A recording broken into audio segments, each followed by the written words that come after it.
Bonjour à vous, amis auditeurs de Radio Courtoisie. Je salue évidemment mon prédécesseur du libre journal de géopolitique profonde, Nicolas Stocker, assisté de Lara Stam.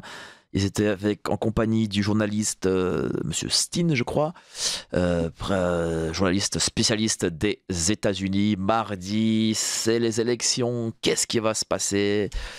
Tu as un petit peu d'auto-promo, hein. Je vais faire pas mal, pas mal de soirées déjà sur Géopolitique Profonde à partir de 19h30. On va parler de ces élections avec Eric Morillo, avec des spécialistes des États-Unis. Après, je vais aller chez Eric Morillo à 2h du mat. À 2h du mat, je serai chez lui pour la nuit des États-Unis. Et puis à 8h30, ouais, 8h30, je crois, ouais, avec le Canada. Donc vraiment, on va pas dormir beaucoup cette nuit-là.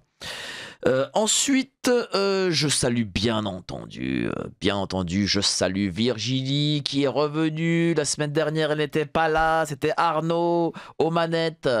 Donc je salue la sublime Virginie.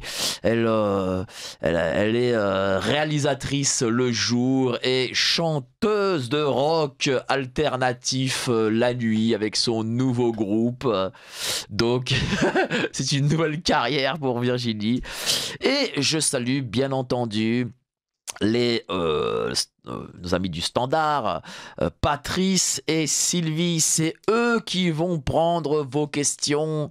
Et pour le coup, aujourd'hui, ce sera vraiment de la pure controverse.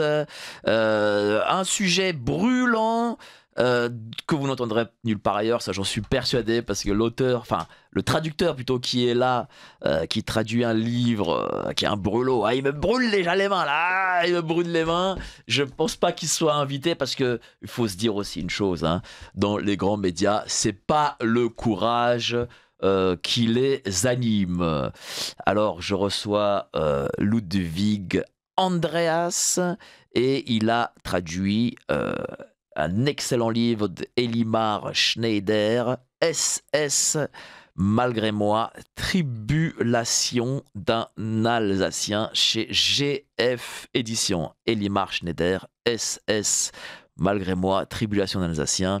On va parler de ce Elimar Schneider, enrôlé à 17 ans à la Waffen-SS en France, dans les troupes Das Reich. Il était à Tulle. On va parler après aussi un peu d'Oradour sur Glane. Donc j'imagine que parmi nos auditeurs, ça peut peut-être faire remonter certaines choses. N'hésitez pas donc du coup à commenter, à poser des questions. L'auteur est là pour Ludwig. L'auteur Ludwig est là pour vous répondre. Bonjour cher Ludwig. Bonjour Mike. Pourquoi cette traduction ? Alors déjà, parce que je pense que c'est un livre qui doit avoir sa place dans le paysage francophone à propos de cette période, à propos de cette histoire, parce que c'est une histoire moi qui me touche au cœur, comme tous les Alsaciens qui sont enracinés, les Alsaciens de vieille souche qui sont pieds et poings liés avec cette histoire qu'on porte au travers de nos histoires familiales respectives. Moi, dans ma famille, j'ai deux malgré nous qui sont pas rentrés, qui sont tombés et portés disparus sur le front de l'Est. J'ai un arrière-grand-père qui lui est revenu, qui a, durant cette guerre, porté 5 uniformes différents, changé 3 fois de nationalité. 5 uniformes différents, comment ça ? Il a commencé par l'uniforme français, en 40, du coup, puisqu'il a été mobilisé. Ensuite, il a été incorporé de force dans la Wehrmacht. Il est parti sur le front de l'Est, il a été capturé, il a fini avec un uniforme russe sur le dos dans un genre de goulag, à Tambov, où étaient parqués généralement les Alsaciens mosellans. Ils appelaient ça le camp international. Il y avait aussi tous les autres Beute Deutsche, c'est-à-dire les Allemands de butin qui venaient d'ailleurs, des Belges, des Luxembourgeois, etc. Il y a eu une mortalité infernale. Il y a eu plus de morts dans le camp finalement qu'au combat, quasiment parmi les malgré nous. Voilà, en tout, il y en a eu 130 000. Donc du coup, pour donner un chiffre, pour qu'on ait un peu une idée, il y a 130 000 malgré nous, Alsaciens et Mosellans, donc 100 000 Alsaciens et 30 000 Mosellans qui ont été incorporés de force durant cette période. Et donc ensuite, pour revenir à mon arrière-grand-père, il a eu, après avoir cet uniforme russe sur le dos, il a eu un uniforme anglais, puisqu'il a été libéré avec une partie d'un petit contingent. Là, il a intégré du coup après l'armée de Gaulle, l'armée de la France libre, Dans un premier temps, il a eu un uniforme anglais, ensuite un uniforme de la France libre, donc c'était un uniforme américain, quoi, grosso modo. Donc voilà, on est à 5. Et donc voilà, C'est un peu miraculé. cette histoire-là. Bah, après, elles sont assez. Finalement, ces histoires sont assez communes. Ça paraît fou, mais finalement, c'est vraiment le lot commun, j'ai envie de dire, des Alsaciens, puisque en fait, toutes les familles alsaciennes avaient des jeunes en âge de se faire enrôler, quoi. Puisqu'on voit bien, ils ont gratté jusque dans des jeunes de 16-17 ans. Oui, parce vers la que fin de les la guerre. Alsaciens étaient considérés comme des Allemands, quoi. Comme des Allemands ethniques, ouais, tout à fait. Ouais.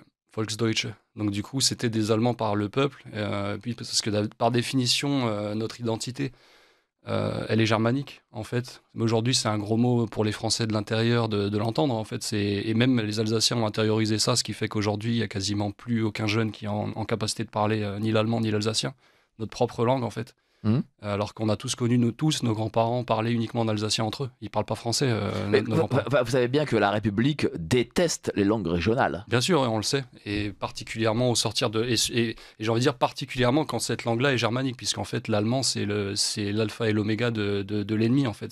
Enfin, ça a remplacé l'anglais, quoi. Avant c'était l'anglois, on va dire, pendant très longtemps, et puis c'est devenu l'allemand. Et voilà, on porte cette croix-là sur le dos, et je pense que c'est pas pour rien justement qu'aujourd'hui, finalement, tout le monde en Alsace quasiment et en Moselle a tourné le dos à son identité, à sa culture, à sa langue. C'est malheureux.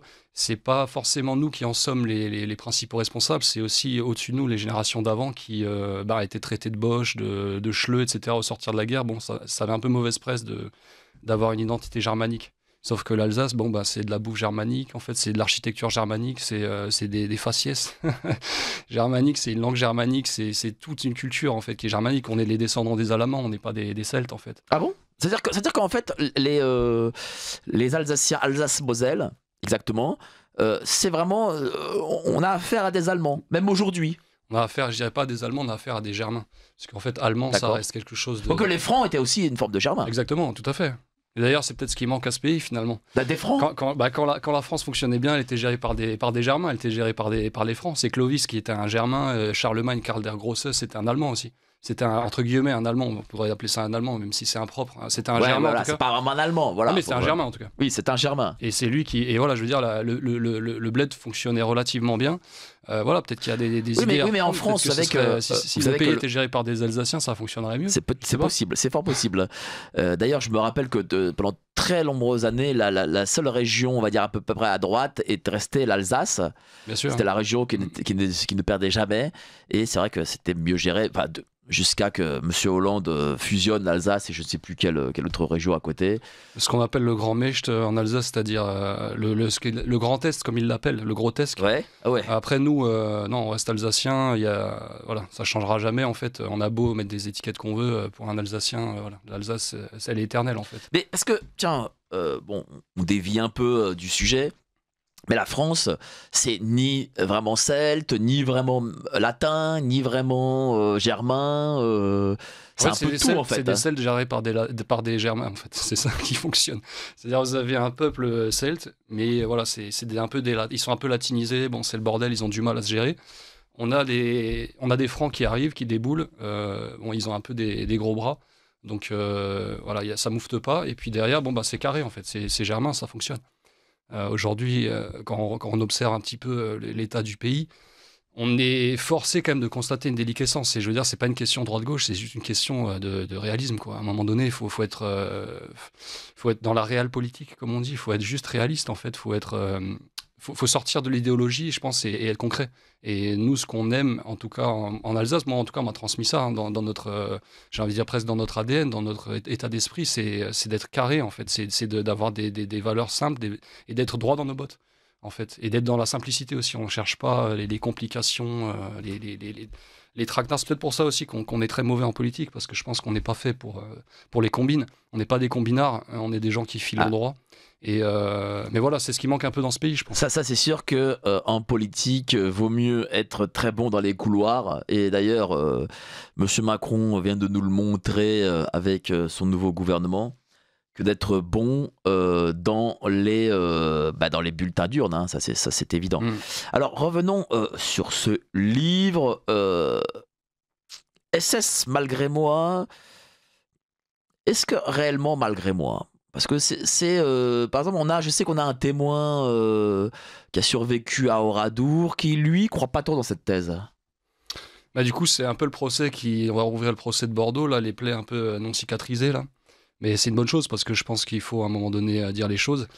Euh, les gens ont du mal à accepter qu'on puisse être forcé contre son gré de rejoindre une institution comme la Waffen-SS aujourd'hui. En fait, c'est historiquement prouvé. Je veux dire, il y a absolument il y a aucune preuve du contraire. Je veux dire, toutes les juridictions sont claires, en fait. C'est-à-dire que on sait qu'il y a toute la classe 1926, donc les jeunes Alsaciens nés en 1926. Et donc 50% ont été versés automatiquement dans la Waffen-SS sans qu'on leur demande quoi que ce soit, sans qu'ils aient fait montre d'un patriotisme ou d'un national-socialisme ou quoi que ce soit. En fait, c'était juste parce qu'il y avait besoin de compléter des rangs, que les divisions SS, notamment la Das Reich, avaient été étriées à l'Est. Donc ils les avaient mis en reformation dans le sud-ouest de la France, sans savoir qu'il allait avoir le débarquement qui allait se produire quelques mois après. Et on a amené du sang frais, notamment des Alsaciens, mais aussi des Bessarabiens, des Luxembourgeois, etc. Donc ils avaient besoin de compléter les rangs. Ça, c'est communément admis, c'est historique, ce sont des faits en fait. Donc ces gens-là se sont retrouvés contre leur gré avec un uniforme sur le dos, mais ils l'ont fait, ils se sont sacrifiés parce qu'en fait, sinon c'était leur famille. Il faut surtout parler de ça, c'est-à-dire que leur famille, si eux ne se sacrifiaient pas, c'est-à-dire si eux n'allaient pas endosser l'uniforme et suivre finalement les directives de l'État qui de facto avait annexé l'Alsace et la Moselle, c'était leur famille qui était exposée à des représailles, notamment la déportation à l'Est. Et c'était pas des 20 mots. Et les réfractaires étaient fusillés. Donc il y avait ça qui pesait sur toutes les familles. Il y avait le Sippenhaft, c'est-à-dire ils avaient sorti une loi, encore une ancienne loi du droit germanique qui permettait en fait d'incriminer les familles pour les, euh, les défaillances justement de la jeunesse, en fait, tous les crimes, entre guillemets, ce qui était considéré comme des crimes par leurs enfants. Par exemple, le frère de Elimar Schneider a été aussi incorporé à la SS sous peine de 10 ans de travaux forcés sinon. Oui, tout à fait. Ouais, donc et j'imagine que les 10 ans de travaux forcés, c'était pas la rigolade. Non, et puis il y avait sans doute peut-être aucune chance quasiment d'en revenir. Et puis, je veux dire, voilà, c'était évident pour un jeune qu'il n'allait pas mettre en danger ses sœurs, ses frères, ses parents. Enfin, je veux dire, c'est juste la logique, en fait. Donc, ils y sont allés. Ils l'ont pas fait forcément de gaieté le cœur. Oui, parce que quel était son sentiment lorsqu'il a été incorporé, sachant que il a quand même eu un père à Dachau. Ah, tout à fait. Ouais. Son père a été du coup incarcéré là-bas. Il était clairement, il le présente dans son récit, hein, il était clairement opposé en fait à cette incorporation de force, mais on lui a pas, comme pour tous les autres, on lui a pas laissé le choix, donc il y est allé contre son gré. Mais ce qui est intéressant aussi avec Elimar Schneider, c'est qu'il n'a pas caché non plus, et c'est l'intérêt de ce livre justement, c'est qu'il montre quand même la transformation qui s'opère dans son état d'esprit au fil de l'entraînement, au fil des épreuves qui sont vécues, et la camaraderie qui se crée, et le respect pour son chef, etc., et qui vont en fait finalement venir créer une fraternité d'armes. Et aujourd'hui, dans un monde où quasiment personne n'a connu l'armée ou n'a connu de conflit, c'est un sujet en fait qui n'est pas maîtrisé. C'est-à-dire que les gens peuvent même pas entrevoir ou imaginer ou concevoir ce que c'est que la fraternité d'armes, tandis que des anciens combattants le peuvent. Et Elimar Schneider, de son vivant, par exemple, disait bien que s'il avait été enrôlé chez les Russes, il serait sans doute resté fidèle à la troupe russe, comme il a été fidèle chez les Allemands. Mais de toute façon, on ne le comprend pas aussi parce qu'ils ont perdu la guerre. Je veux dire, s'ils avaient gagné la guerre, il aurait été un héros. J'imagine que nombre de propagande droit de l'homiste ne serait pas nés. C'est-à-dire l'idéologie droit de l'homiste ne serait pas née, et puis on aurait dit ce qu'il a fait c'était bien, c'est normal d'ailleurs, et voilà quoi, et on aurait eu une pensée totalement différente, parce que vous savez très bien que la guerre, l'histoire se fait par les vainqueurs quoi.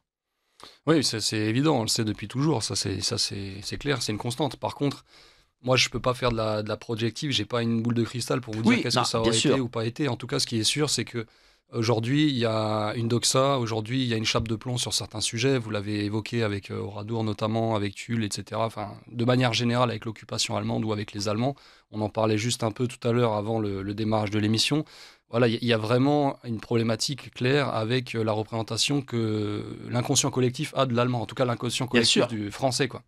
Donc du coup, forcément, pour le français de base, en fait, on peut pas être à la fois victime et bourreau, en fait. Donc c'est clair qu'on ne peut pas être dans la Waffen-SS, avoir l'uniforme allemand et en même temps être une victime. C'est pas possible. Justement, tiens, parce qu'on parle de Waffen-SS, quelle est la différence entre Waffen-SS? Je dis ça pour nos auditeurs, voilà, pour qu'ils comprennent. Et dorénavant, nous avons de plus en plus de jeunes auditeurs qui peut-être connaissent moins l'histoire. Bon, ils la connaissent un peu parce qu'ils lisent des livres, comme ils écoutent, c'est des gens qui écoutent Radio Courtoisie, mais bon, ils viennent aussi quand même malgré tout d'éducation nationale, et c'est pas à l'éducation nationale que vous allez apprendre des choses. Donc, quelle est en gros la différence entre la Wehrmacht, l'armée régulière, on va dire, et la Waffen-SS? Alors du coup, la Wehrmacht, c'est l'armée régulière, comme vous l'avez dit, donc c'est l'armée de la nation, de l'État, elle n'est pas affiliée à un parti politique, tandis que la Waffen-SS, c'est une sorte d'armée paramilitaire, en fait, une composante qui est parallèle à l'armée et qui, elle, est affiliée au parti nazi. Donc elle avait une connotation politique, il y avait dans l'instruction militaire, entre guillemets, il y avait aussi de l'instruction politique.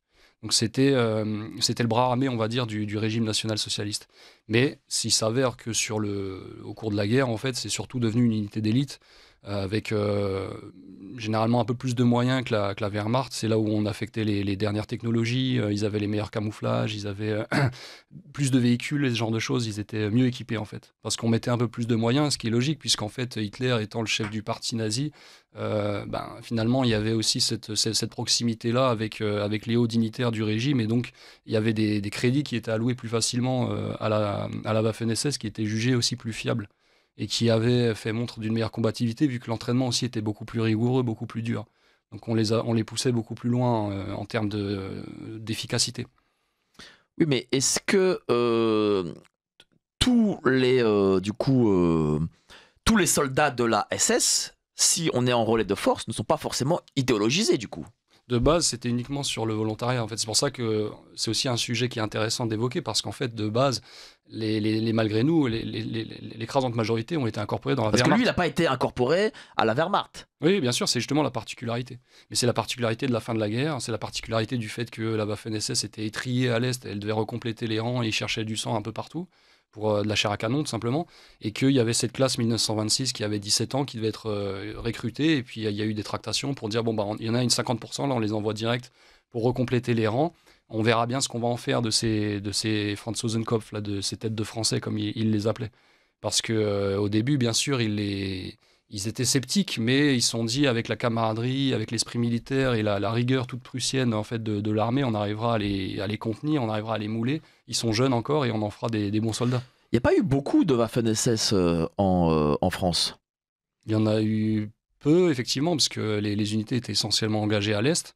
Après, il y en a eu quelques-unes quand même, notamment qui ont été envoyées sur le front de l'invasion, comme les Allemands l'appelaient, le front du débarquement.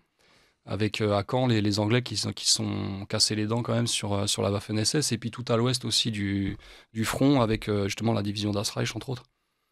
Oui, parce que, oui, mais c'était vers la fin, c'est-à-dire quand il y a eu déjà le débarquement, c'est-à-dire que la population française n'a pas eu, ou alors manque de bol, affaire globalement aux troupes de la Waffen-SS. Très peu finalement, effectivement, comparativement au front de l'Est. Oui, parce qu'il faut un peu expliquer aux gens ce que c'était tout ça. Alors on dit, Waffen-SS c'est le terme générique, mais il y a des sous-parties dans la Waffen-SS. Il y a des divisions, il y a des régiments, bien évidemment. Donc, Voilà, il y a par exemple à l'Est un régiment qui s'appelait les Einsatzgruppen, qui eux étaient, je crois qu'il n'y en a jamais eu, je crois, en France. Vous parlez des commandos qui faisaient du nettoyage ethnique ou ce genre de choses. Mais si, peut-être en lisant le livre, Das Reich. La Das Reich était engagée à l'Est. Quelques similitudes. La Das Reich était engagée à l'Est. Il y a eu. Oui, mais la Das Reich de France, je parle. Hein. En fait, justement, Elimar, quand il rejoint cette division, en fait, qui est en recomposition, en reformation dans l'Ouest, elle revient juste de Russie. Là, comme je vous le disais, là,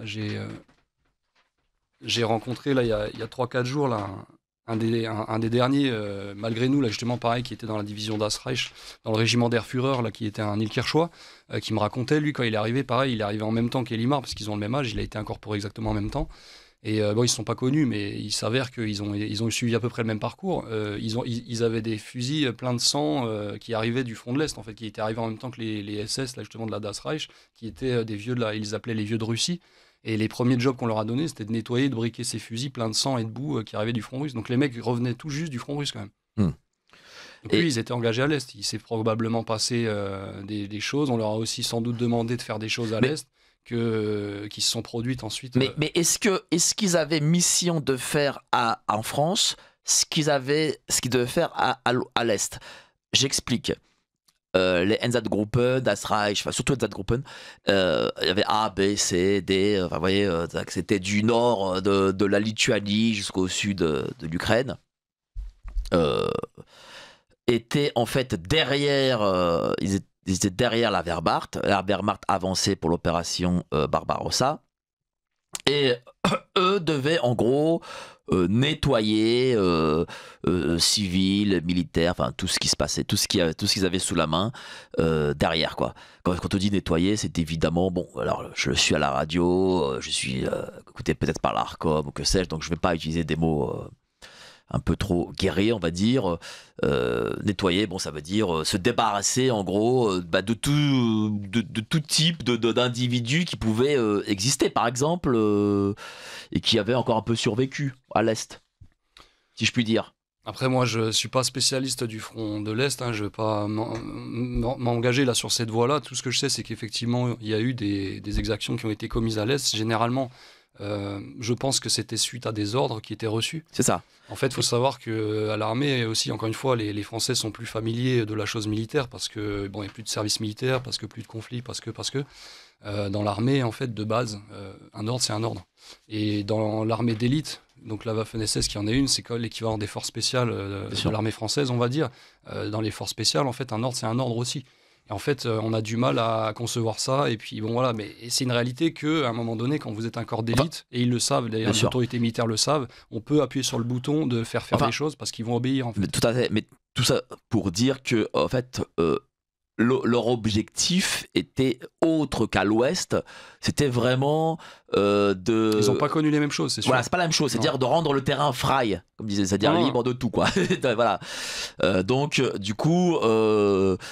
Comme l'Est devait être des terres qui devaient être habitées par des Germains, donc il fallait se débarrasser de tout type, on va dire entre guillemets, de gêneurs qui pouvaient encore rester sur leur terre originelle. Voilà. Et donc, la division, la Einsatzgruppen, c'était leur objectif et c'était. C'est pour dire qu'en fait, pour moi, je vais vous dire, hein, bon, je peux peut-être me prendre des foudres des auditeurs, mais bon. C'est pas grave, hein, vous avez l'habitude avec moi. C'est qu'il y a deux guerres en fait. Il y a la guerre à l'Est qui est une guerre spécifique et il y a la guerre à l'Ouest qui est une autre guerre spécifique. Et c'est pour ça que moi je n'admets pas lorsqu'on me dit que ah oui mais c'est le débarquement de Provence ou le débarquement de Normandie qui ont libéré la France. Non, ça c'est ce que l'éducation nationale dit et c'est totalement faux. S'il n'y avait pas eu la débâcle de l'Est, la guerre serait gagnée par les Allemands. Faut se dire un peu les choses. Encore une fois, c'est mon avis. C'est mon avis. Hein. C'est peut-être pas le vôtre, mais en tout cas c'est mon avis. Surtout d'ailleurs qu'en plus la Normandie n'a pas été, il n'y a pas eu un Français dans le débarquement de Normandie, donc. Si, il y a eu le commando Kieffer. Très peu. Hein. Oui, c'est quand même. Bon, je suis d'accord. C'était 150 à peu près, quelque chose comme ça, mais ça reste quand même. En tout cas, c'était pas sous commandement français déjà. Ça c'est clair. Voilà. Donc, et d'ailleurs même le général de Gaulle, pourtant je suis pas gaulliste, Non mais c'est un débarquement anglo-américain, je suis d'accord avec vous, et anglo-américano-canadien on va dire, mais quand même c'est juste par respect pour les commandos, les braves du commando. Disons que par respect pour eux, en fait, évidemment, ça reste des héros, mais ça reste anecdotique, je suis d'accord. Ça reste des héros. C'est anecdotique. Mais vous savez, quand vous êtes la France, vous pouvez pas admettre d'être sous commandement anglo-américain. Bon, ça va. Mais à l'époque, vous comprenez ce que je veux dire ? La France officielle, c'était Vichy, en fait. C'est ça qu'il faut aussi à un moment donné que les gens comprennent, c'est que officiellement, en fait, l'État français, c'était Vichy. Alors après la guerre, effectivement, on dit que c'est De Gaulle, etc., qui était la France. Voilà. Mais à l'instant T, avant le débarquement, etc., la France officielle, c'était Bref, revenons sur Elimar, notre ami Elimar. Ah tiens, j'ai déjà une question d'auditeur. Comment évaluez-vous alors, attention, bon, on me pose cette question, je vais la poser, mais on va pas être hors la loi. Donc, comment évaluez-vous le récit de Vincent Renoir à propos d'Oradour sur Glane? Écoutez, je vais pas la poser à notre ami Ludwig, parce que Monsieur Renoir que j'ai reçu, je crois qu'il est encore empêtré dans ses affaires. C'est compliqué d'en parler. Il a été arrêté, il a fait de la prison pour avoir dit, enfin pour avoir écrit ce qu'il a écrit. Bon, moi je suis contre le fait que des gens fassent de la prison pour leurs écrits, mais bon, on peut pas répondre à cette question. C'est peut-être contrevenir à la loi. Et donc, moi, je ne veux pas mettre la radio en danger et même notre ami Ludwig en danger. Après, moi, je ne suis pas encore connaisseur, une fois, de ce sujet. Bah, tant mieux, ne soyez pas connaisseur. Et d'ailleurs, Elimar Schneider n'était pas à Oradour, en fait. Pardon? Elimar n'était pas à Oradour. En plus, il n'était pas à Oradour, il était à Tulle. Il était à Tulle, par contre, aux premières loges. Ouais. Voilà, donc, voilà. Et oui, c'est ça la France. La France, ce sont les lois mémorielles, c'est toutes ces choses qui empêchent la liberté d'expression. Et après, je pense qu'il est important effectivement de pouvoir parler de tout librement. Ça, je pense que c'est important. Justement, vous-même, vous n'avez pas eu peur qu'il vous arrive ce qui arrive à notre ami Vincent Renoir?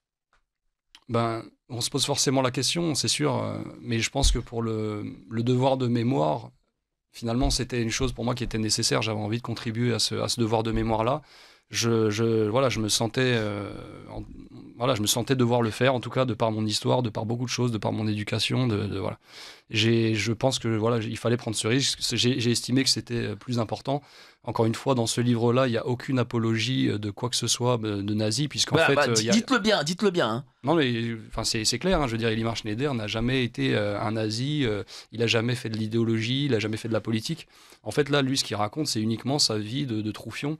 Voilà, qui va être incorporé dans une division certes SS, mais voilà, il connaît que la guerre en fait, et il connaît la camaraderie, la fraternité d'armes. Il a pas il y a aucun moment où on parle de politique où voilà, il va faire des déclarations national-socialistes. Je pense qu'à 17 ans, enfin, ils n'avaient même pas le temps de toute façon de les former politiquement. C'était vraiment déjà, ils ont commencé à avoir une formation militaire. Oui, parce qu'ils n'avaient pas jeunesse hitlérienne. Bah, tous les Alsaciens étaient dans les jeunesses hitlériennes. Si, il était obligé, comme tous les Alsaciens. Mais après, ça restait quand même. Généralement, c'était surtout des activités sportives, des genres de choses. Voilà, il y a eu aussi un peu d'idéologie politique. Est-ce que vous vous sentez, dites-moi, est-ce que vous vous sentez en traduisant ces écrits, parce que voilà, il faut dire aussi une chose pour vous dire que comment la France est un pays de liberté, hein. La liberté, égalité, fraternité, mais bon, la liberté, on se le demande, hein, faut se poser la question. Hein. C'est que les écrits d'Elimar Schneider, qui sont, pour moi, c'est d'histoire, sont des écrits historiques. Ne sont qu'en allemand. À l'origine, oui, c'est pour ça. Je veux dire, ils ne sont publiés qu'en Allemagne. Oui, bien sûr. Je veux dire, en France, on ne sait pas qui est ce monsieur. On ne sait quasiment pas, on le connaît quasiment pas. Alors que c'est un Alsacien. Alors que c'est un Alsacien. Oui, parce que je pense que les Alsaciens, en fait, et les Mosellans étaient gênants, en fait, après la guerre, avec cette histoire, en fait, ils sont un peu lourdingues à porter, en fait. On a envie de... Je pense qu'il voilà, s'il y avait des choses à ne pas dire, il fallait pas en parler, il fallait mettre la poussière sous le tapis. Je pense que maintenant, du temps est passé, on est 80 ans après, je pense qu'il il y a pas que ça. Il est temps de cicatriser un petit peu. Peut-être, mais déjà, Mein Kampf n'a jamais été bien traduit, même à l'époque. Je veux dire, peut-être que s'il avait été traduit dans son entièreté, de façon complète, dans les années 30, peut-être que l'opinion publique aurait ouvert un peu les yeux et n'aurait pas fait confiance au Front populaire. Peut-être. Et au lieu de ça, on a traduit en faisant passer le mec avait lu, enfin les rares gars qui ont lu Mein Kampf à l'époque, ils ont dû se dire, oh, mais en fait, Monsieur Hitler, c'est un good guy, c'est juste un type qui aime son pays, voilà quoi. C'est ça, parce qu'il a été. Il faut savoir que Mein Kampf a été très très mal traduit. Et d'ailleurs, c'est dit aussi dans le livre de Jacques Bainville, Le Dictateur, où il y a toute une partie sur Adolf Hitler. Et en gros, Jacques Bainville le prenait pas pour le type qu'on connaît aujourd'hui. Mais ce qu'il faut savoir aussi, c'est que le Parti communiste en France, faisaient, j'ai envie de dire, quasiment de la propagande finalement pour le régime nazi, parce que c'était leurs alliés. En fait, c'est à l'époque-là. Oui, mais déjà dans les années 30, même dans les années 30, il n'y a pas eu de liberté d'écrire. Ce que je veux dire, c'est qu'au début, tout au début, en fait, oui, c'est vrai. Il faut le rappeler. Et l'Allemagne étaient alliés, en fait. Ils s'étaient mis d'accord d'ailleurs pour se partager la Pologne, que vous connaissez bien cette histoire. Bien sûr. Parce que voilà, on parle des exactions. À partir du 16 septembre 39. Des exactions allemandes commises à l'Est, mais il y avait aussi toutes les exactions russes, soviétiques. Soviétiques, communistes qui ont été commises, notamment le massacre de Katyn avec 4700, il me semble, officiers polonais qui ont été massacrés. Qui ont été, on est plus dans l'ordre de 15 000. Même peut-être 15 000, voilà, le chiffre est même pas. Enfin, donc je veux dire, voilà, c'est clairement une histoire qui est sale d'un côté comme de l'autre. Il y avait, je pense aussi, voilà, pas mal de tractations du côté du Parti communiste pour un peu mettre la poussière sous le tapis. Il faut pas trop parler de Monsieur Hitler. Mais en fait, lui, il avançait ses pions. En fait. Mais ça prouve qu'en fait, vous savez, on regarde sur nos frontons de nos écoles, nos administrations, liberté, égalité, fraternité. Ça prouve que tout ça c'est de l'usurpation. Il n'y a jamais eu de liberté dans ce pays, en tout cas en République. En République, pardon, je préfère préciser. Il n'y a pas eu d'égalité. La fraternité, on sait que c'est l'éloge. Voilà. Bon, bref. C'est une réalité. Je veux dire, il y a un auteur, il écrit Mein Kampf. Traduisez-le dans son ensemble et ne faites pas du politiquement correct juste parce que vous voulez, je sais pas, vous voulez pas que les médias de l'époque viennent vous embêter. Et peut-être que l'opinion publique, ça je le redis, aurait peut-être imposé à son législateur d'aller envahir l'Allemagne en 1936 et il ne serait peut-être rien passé de tout ça. Voilà. Après, c'est sûr que, je veux dire, c'était catastrophique en fait la gestion de la guerre, en tout cas le démarrage de la guerre pour la France, c'était catastrophique. Je discutais justement avec le fameux Ilkir Choual, là, qui était aussi incorporé de force là, il y a quelques jours, qui est encore vivant actuellement, et je lui parlais justement de comment ça s'était passé les années 40, la fin 1940, 39-40, de la mobilisation, la drôle de guerre, ce qu'on appelait la drôle de guerre. Il faut savoir qu'en Alsace, les Français, on les appelle Hosabeck, ça veut dire les lièvres. En fait, c'est le petit surnom affectueux qu'on a donné aux Français de l'intérieur parce qu'en fait, ils se sont tirés comme des lièvres. En fait. Il faut savoir qu'en 40, quand les Allemands ont avancé, l'armée allemande avançait, mais sans tirer un coup de feu, quoi, quasiment. Et les Français étaient à 10 km devant le front. Enfin, c'était la folie. Et ça, c'est des témoignages que moi, j'ai dans le sud de l'Alsace, puisque moi, je suis originaire de là-bas. Et c'est un témoignage qui a été aussi confirmé dans le nord de l'Alsace, là, cette semaine. Et voilà, il me disait, mais c'est normal, les pauvres gars, ils pouvaient rien faire. Ils étaient 5, il les voyait devant chez lui monter la garde. Ils étaient 5, ils montaient la garde en sabot, ils avaient un fusil pour 5. C'était catastrophique. C'était catastrophique. Il y avait ça, certes, mais il y avait aussi, mais comment est-ce qu'on peut donner ordre à des soldats de rester 6 mois sur la ligne Maginot, quoi, à rien faire? Et d'ailleurs, il y avait cette chanson, une célèbre chanson qui chantait, qui pendrait de l'allemand en gros sur les cordes à linge. C'est ça, hein. Et bon, c'est pas ça qu'on appelle d'ailleurs drôle de guerre. C'est-à-dire que les mecs sont restés 6 mois comme ça, à regarder. Oui, parce que après, c'est un soldat, il obéit, donc je veux dire, il faut aller interroger l'état-major. C'est pas la faute des militaires, mais la faute de ceux qui commandaient, enfin des politiques surtout. Ouais, bien sûr. Et ça démontre le néfaste de la gauche. Voilà ce que c'est la gauche en gros. Et la Troisième République, c'est une république de gauche. Hein. Bon, la 5e aussi, 4e aussi, mais c'est la politique de l'autruche, je pense qu'à un moment donné, on en paye on en paye le prix en fait, simplement parce que on a beau pousser sur le couvercle de la cocotte minute, le feu à un moment donné fait monter la pression et puis elle va vous péter sous la main en fait. Vous pouvez pas toujours maintenir le couvercle sur la cocotte minute indéfiniment, c'est impossible. Et être de gauche, c'est au mieux avoir une maladie mentale, au pire être un traître à son pays. De gauche française. Bonjour, le frère de mon parrain originaire de Mulhouse a été enrôlé à 16 ans dans la Waffen-SS et a disparu sur le front de l'Est. Peut-être en Hongrie. Quant à son père, il est mort en 39 ou 40 car on le forçait à nager dans le Rhin pour l'entraînement avant l'invasion allemande. Il a pris froid dans l'eau glacée. Quelle tragédie ont connu ces régions de l'Est et du Nord de la France. Pour avoir passé des vacances en Moselle vers Bitsch, j'ai mesuré le ressentiment anti-allemand, même si tout le monde parle plate dans le village. Mais les monuments aux morts là-bas montrent des listes de soldats tués sous uniforme allemand durant 2 guerres. Tiens, qu'est-ce que vous pensez de ce témoignage d'un auditeur qui vient... Bah, oui, je le comprends, hein, tout à fait. C'est classique, ouais. C'est comme je vous le disais tout à l'heure. Finalement, mon histoire familiale, elle est partagée par toutes les familles d'Alsaciens de vieille souche. En fait, on a tous cette histoire-là. On est toujours entre deux fronts, entre deux nations. C'est toujours compliqué. On est tantôt l'un, tantôt l'autre. Moi, j'ai mes arrière-grands-parents qui ont changé du coup 4 fois de nationalité, puisqu'ils ont été d'abord, ils sont nés allemands, ils sont devenus français, ils sont redevenus allemands, ils sont redevenus français. C'est une région que les Français de l'intérieur n'arrivent pas à comprendre. En fait. On parle très peu d'ailleurs. Oui, bien sûr, parce que en fait, c'est pas le roman national. Le roman national, c'est le roman jacobin. C'est une république jacobine. Vous aimez parler de république, ben oui, l'ADN de cette république, elle est jacobine. Donc elle cherche à faire du français moyen, en fait, un parisien de seconde zone, quoi. Parce que bon, on reste quand même un bouseux quand on est de la province.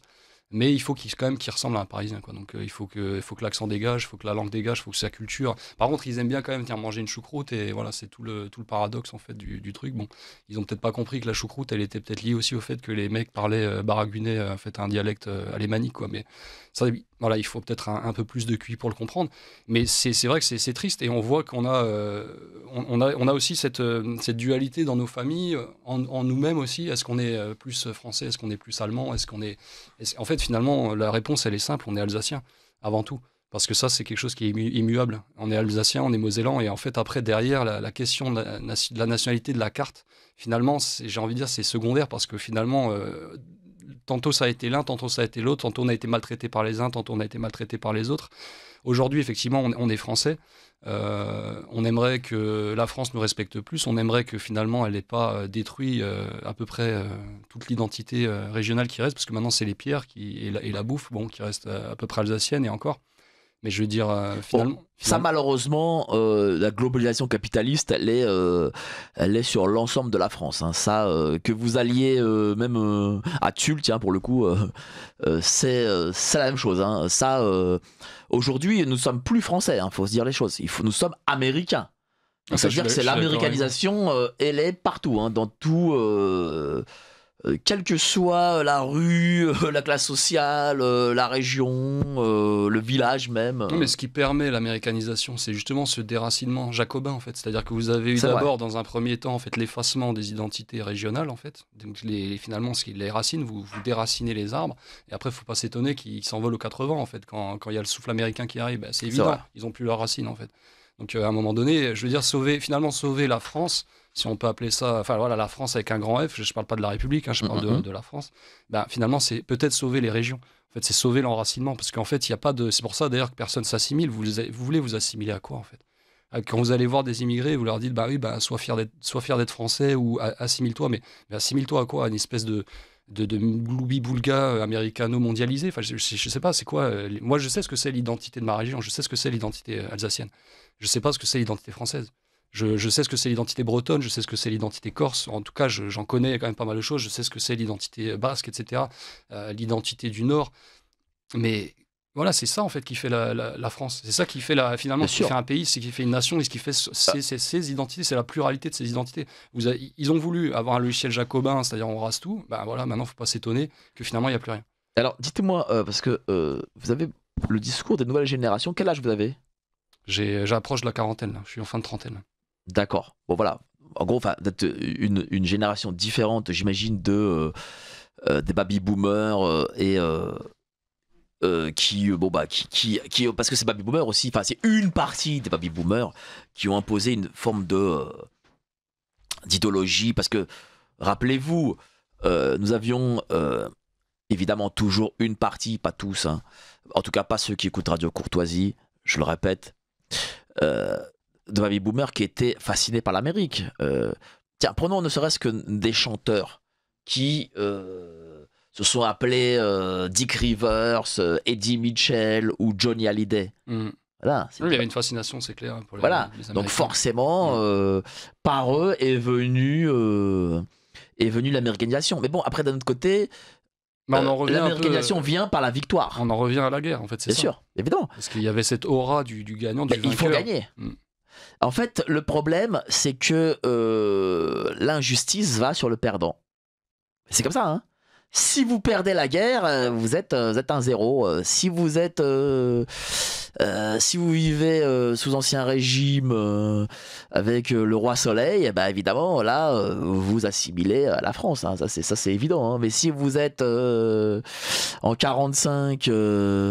Encore sur le Roi Soleil, on pourra en parler, mais l'Alsace, elle a été assimilée un peu dans le sang quand même. Hein. Oui, Parce mais bon. il y a Turenne qui est venu massacrer les trois quarts de la l'assimilation région. ne se fait pas en démocratie. Ça, c'est des conneries. Ça, il n'y a que Zemmour qui y croit. Hein. Non, mais c'est aussi un sujet, voilà, c'est intéressant d'en parler. Quoi, parce que... Oui, bah, justement, on en parle. Mais moi, je vais vous dire, l'assimilation, il n'y a que Éric Zemmour qui croit que l'assimilation, elle se fait en démocratie. Hein. L'assimilation, c'est pas compliqué. Hein. Elle se fait. Tiens, par exemple, les Russes ont assimilé tout leur peuple là, qu'il y a autour d'eux. Les Tatars, tout ce que vous voulez là, ils s'appellent tous d'ailleurs, c'est drôle parce que ils ont des noms en off et en ova pour les femmes, ils ont des noms slaves avec parfois leur patronyme tatar par exemple, ou tadjik ou ce que vous voulez, mais les Russes ils n'ont pas assimilé en disant monsieur croyez dans la République française parce qu'elle est bonne et parce que nous sommes universalistes. Hein. Ils l'ont fait au coup de bâton. Hein. Et malheureusement, c'est comme ça. Hein. Vous n'assimilez qu'à coup de bâton. Vous intégrez peut-être par la démocratie. Ah, mais là, quand je parlais de l'assimilation, c'était une intégration en fait, au Royaume de France. Ça a été une intégration par la guerre, puisque en fait, l'Alsace n'appartenait pas au Royaume de France. Bien sûr, bien sûr. Dire, historiquement, mais on était ensuite, quand la guerre se fait, germanique, en fait. Mais ensuite, quand la guerre se fait, il faut que les gens qui sont sur ce territoire deviennent entre guillemets du Royaume de France. Mais et pourtant, non, parce qu'en fait, à l'époque du roi de France, on cassait pas les couilles. Ça, c'est vrai, c'était beaucoup plus libre. Pour être poli, on cassait pas les couilles aux Alsaciens et aux Mosellans pour parler français. D'ailleurs, même Napoléon avait cette phrase célèbre, laissez-les parler allemand pourvu qu'ils sabrent en français. En fait, ils en avaient rien à cogner. En fait, ils n'étaient pas encore dans ce logiciel ultra jacobin où il fallait absolument effacer toute germanité de ce peuple-là parce que attention, on peut pas avoir des Boches chez nous, c'est insupportable. Et c'est ce qui s'est passé. Et ça a été intégré et intériorisé par nos anciens parce qu'eux, ils ont mal vécu. On peut le comprendre. Hein, je me mets à leur place. Sortir de la guerre, se faire assimiler aux Boches, aux nazis, aux Schleux, etc. Bon, c'était assez lourd à porter quand même. Donc, il fallait surtout pas que les gamins subissent la même répression à l'école ou pour trouver du travail ou que sais-je. Donc, il faut surtout pas leur parler en alsacien. Il faut leur parler en français parce que comme ça, ils n'auront pas de discrimination à l'embauche ou n'importe quoi. Donc, et voilà, ça s'est perdu. Parce qu'en fait, à partir du moment où vous coupez la chaîne de transmission, bah, c'est pas ceux qui connaissent pas l'alsacien qui vont l'apprendre. Mais l'alsacien, c'est quoi? C'est une sorte d'allemand? C'est un dialecte alémanique. Alors du coup, l'allemand, c'est l'allemand standard dont vous parlez. Donc c'est même plus ancien que l'allemand standard. L'allemand standard est plus récent. Non, nous, c'est vraiment une forme. C'est une des formes les plus pures. Alors je le comprends, mais malheureusement, pareil, je vais comprendre en partie, mais malheureusement, non, je le parle pas parce que moi, je suis le produit aussi de mon époque. Je suis le produit de mon époque parce qu'en fait, on a des parents qui, eux, à qui on n'a ni parlé et ni qui ont parlé en alsacien. Donc on leur parlait qu'en français, alors que leurs parents à eux, c'est-à-dire mes grands-parents, ne communiquaient entre eux qu'en alsacien. C'était d'ailleurs encore aujourd'hui, c'est leur langue maternelle, c'est l'alsacien. Et donc ils parlent entre eux en alsacien, mais ils parlent avec leurs enfants, donc nos parents, uniquement en français. Et donc nos parents, par définition, ils nous parlent en français en fait. Et c'est ce qui s'est passé avec tous les jeunes de ma génération. Et ce qui fait qu'on est passé de 3% de la population qui parle français à 3% de la population qui parle alsacien, quoi, si on prend les jeunes. Mais alors du coup, le fait de vous intéresser comme ça à ces Alsaciens incorporés dans la SS, c'est parce que quoi? C'est parce que quand je vais dire héritage familial, c'est pas parce que vous avez vous-même quelqu'un incorporé à la SS, mais est-ce que c'est parce que comment dire, on vous a depuis petit, on vous a dit oui, voilà, en Alsace, on a fait ceci, cela, ou c'est quelque chose qui a été effacé et que vous-même avez fini par découvrir et vous y intéresser? Oui, c'est plutôt ça, c'est plutôt la deuxième. La deuxième. Enfin, je l'avais pas complètement, je l'ai pas complètement découverte simplement parce que j'ai la chance d'avoir une famille, comme je vous disais, de vieilles souches alsaciennes. Donc, on a tout le panel historique avec l'arrière-grand-père qui était dans la garde impériale du Kaiser, qui a fait 14-18, etc. Enfin voilà, j'ai la partie 14-18, la partie avant 14-18, la partie ensuite entre 14-18 et 39-45, la partie annexion, etc. Tout ce panel-là, moi je le connaissais dans mon histoire familiale. Mais c'est vrai que j'avais l'éducation nationale après derrière qui est passée dessus avec son gros rouleau compresseur qui a un peu enterré tous ces trucs-là. Et puis après, quand on redécouvre, et je vais commencer à me questionner et à m'intéresser surtout en fait, à l'état du patrimoine, quand je voyais finalement la gueule de ma région, en fait, je me suis quand même posé des questions. À un moment donné, je me suis dit, mais en fait, on va attendre combien de temps encore avant de réagir? Parce que si on fait rien, C'est-à-dire que notre identité, là, elle va totalement disparaître. C'est-à-dire Parce que qu'en fait, il reste juste les Ouais. grands-parents encore qui tiennent un peu le coup. Mais les jeunes générations, elles n'ont plus rien. Donc Et si nous, on ne se c'est- réveille pas, c'est fini. en c'est fait. quand même. Ça, c'est quelque chose que je remarque en France. Moi, j'ai pas eu ça. Moi, j'ai 43 ans, je suis de 81. Et bon, mes parents étaient en France, moi j'étais en Pologne, chez mes grands-parents. Et on nous a imposé, enfin, moi, on m'a imposé quand j'étais gosse, au forceps, l'héritage de guerre familiale et tout ce que vous voulez, quoi. Mhm. Ça fait vraiment, hein. C'est pas l'éducation nationale, hein. Enfin, si, c'est l'éducation nationale en sens inverse, on va dire. Et, voilà, parce que je viens d'une famille où on a été à Berlin dans le sens la bataille de Berlin En 45. en 45. D'ailleurs, j'ai un diplôme de la bataille de Berlin qui trône. Et alors, pour la petite histoire, ce sont pas les soldats Russes. soviétiques qui étaient premiers, c'était la première ligne, c'était les Polonais, et les soldats soviétiques ont dit écoutez, vous allez sur le côté, et c'est nous qui allons mettre le drapeau soviétique. Et on me racontait comment des adolescents allemands avaient des bazookas. C'était Oui. les premiers bazookas. Panzerfaust, non, ça, ils en avaient déjà, ça faisait un moment, il y avait Panzerfaust et Panzerschreck. En tout cas, là, Mais c'était oui, la oui, première fois c'était- qu'ils voyaient des bazookas. Hmm. Ça, je peux vous le dire, et qu'on leur tirait au bazooka, tout ça, enfin, c'était. Et moi, ça m'a toujours donné des frissons parce que j'avais des témoins, mon grand-père. Et puis, moi, je me rappelle quand j'allais. Parce qu'en Pologne, il faut savoir que vous aviez tous globalement votre kolkhoz, quoi. Bon. Mhm. Et donc, quand vous avez votre kolkhoz, et kolkhoz, c'est hors de vos appartements. Et C'est là où vous cultivez la terre. voilà, c'est ça. Oui, obligé, parce que sinon vous bouffiez pas. Hein. Mhm. Donc voilà, c'est le communisme.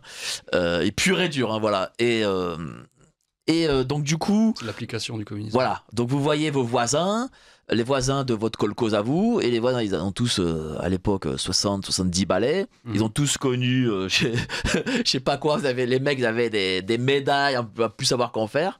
Voilà. Et ils vous racontaient des trucs. On me disait toujours, pour vous dire comment la culture en Pologne était prégnante, et elle l'est toujours. On me disait, mais toi là, tu préfères la France ou la Pologne? Ah, moi, si je disais que je préférais la France, le mec, il me défonçait. Ils Hein. vous enterrent avec les radicaux. Ah ouais, ça fallait pas. Hein. Ah non, la Pologne, monsieur. Hein, ah, très bien. Et le voisin, et le dixième voisin. Pareil, quoi. Enfin, c'était comme ça.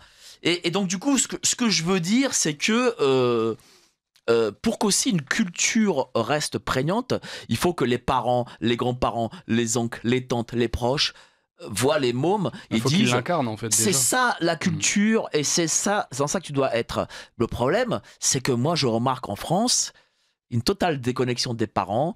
Les grands-parents ne sont plus présents aussi dans l'éducation de leurs mômes, des petits-enfants. Ça, c'est aussi quelque chose qui me choque. Et puis les parents, ils se disent bon, écoute, regarde la télé plutôt, c'est mieux. Voilà. Et donc, le fait que des jeunes comme vous, je crois qu'on a quasiment le même âge, enfin, à 5-6 ans près, eh bien, de soi-même puisse découvrir sa propre culture, ça, je trouve ça admirable. Je vous dis très sincèrement. Oui, mais c'est triste parce qu'en fait, on essaie de recomposer maintenant on a un puzzle, on essaie de le recomposer parce qu'on n'a plus toutes les clés. Là, il manque quand même la courroie de transmission principale. C'est vrai. Et donc, c'est pas évident parce qu'on est obligé de faire un peu de l'archéologie, voilà, et on se retrouve un peu livré à nous-mêmes. Mais c'est important pour moi, justement, pourquoi aussi ce livre, juste pour terminer là, sur cette question-là, parce que je pense qu'elle est quand même importante. En fait, je pense que ce qui a tué en grande partie l'identité alsacienne dans le cœur des Alsaciens et leur âme, finalement, c'est moins finalement le jacobinisme que le fait que nous-mêmes on est abandonné qui on était parce que par honte et par rejet aussi des Allemands, parce que ça a été un traumatisme quand même quand vous avez 130 000 jeunes qui sont incorporés de force envoyés au front de l'Est comme chair à canon et qu'il y en a 40 000 qui meurent. Voilà, c'est un traumatisme. Vous avez dans les villages alsaciens pas mal de villages où il y a eu plus de morts à la Seconde Guerre mondiale qu'à la Première, ce qui n'existe pas en France. En fait, en France de l'intérieur, il n'y a eu quasiment aucun mort. Enfin, je ne vais pas dire aucun, il y en a eu, mais il y en a eu très peu par rapport à la Première Guerre mondiale. C'est anecdotique. Parce que les Français, en fait, voilà, ça s'est plié en quelques semaines et c'était réglé. Bien sûr. Grosso modo. Bon, alors, quand même, au crédit du peuple français, ça ne s'est pas plié à cause des militaires français. Ça s'est plié essentiellement parce que, comment dire, il faut se dire les choses, ça s'est plié parce que le pouvoir français, parce que la République, parce que voilà, des gens Parce qu'ils ont étaient à été côté de la lâches. plaque. Ils étaient à côté de la plaque, Voilà. l'état-major était à côté de la plaque, enfin tout. Il n'y a rien qui fonctionnait. Non, je parle pas, moi je parle jamais. Voilà, non, je parle mais jamais du mais peuple. la précision, parce que souvent, vous êtes assez novice en radio, moi je le suis pas, et donc du coup, je sais ce que les gens vont me répondre, ils vont me dire, hé, enfoiré, nous on était courageux. Voilà, donc Ah, je préfère le nie dire. pas le courage. Il y a des lions, il y a des livres. D'ailleurs, mon père me tanne avec un livre qu'il va absolument que je lise là, sur les lions français qui se sont battus en 40 et tout ça. Donc non, j'en suis tout à Voilà. fait conscient. Et mon propre arrière-grand-père dont je vous parlais, il est allé faire 2 séjours derrière en Indo, il était en Tunisie. Alors, avant ensuite. de lancer le Bobino, je voulais vous dire une petite chose. Hein. Moi, en Pologne, j'habite à Wrocław, l'ancien Breslau, c'était allemand, hein, parce que nous, on vient de Biélorussie et de Lituanie. Et donc voilà. Et la construction allemande, hein, je ne le félicite pas parce que parce que c'est pas formidable. Hein. Allez, le Bobino. Toujours aussi nombreux ce samedi matin avec Ludwig Andreas pour son livre, la traduction du livre d'Elimar Schneider, SS malgré moi, tribulation d'un Alsacien. Vous savez, j'ai aussi voulu parler de ce livre parce que ça remonte des trucs en moi. Vous voyez, je veux dire, là, ça m'émoustille, si je puis dire. Et j'aime beaucoup parler de cette Période. Et je trouve que cette période, on doit sortir de cette période de la façon dont on en parle en France, c'est-à-dire essentiellement sur l'Holocauste et la collaboration. Je pense qu'on doit aussi s'intéresser à ce qui s'est passé à l'Est. Je trouve d'ailleurs dingue que que les Russes et Poutine, etc., soient ainsi rabroués. Je vous le dis sincèrement parce que la victoire, faut se dire aux choses, elle se fait par les armées de l'Est. Je dis les armées de l'Est, c'est-à-dire tous les pays qui avaient à l'Est, dont les Russes, dont l'Union soviétique.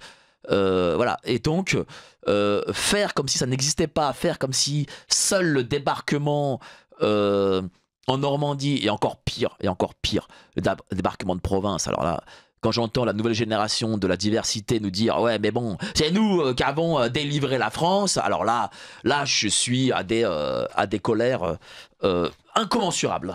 Et pourtant parce que c'est ça en fait l'idéologie d'aujourd'hui, et c'est pour ça que je veux, pour le coup je suis comme Sandrine Rousseau, mais le contraire, je veux déconstruire ça.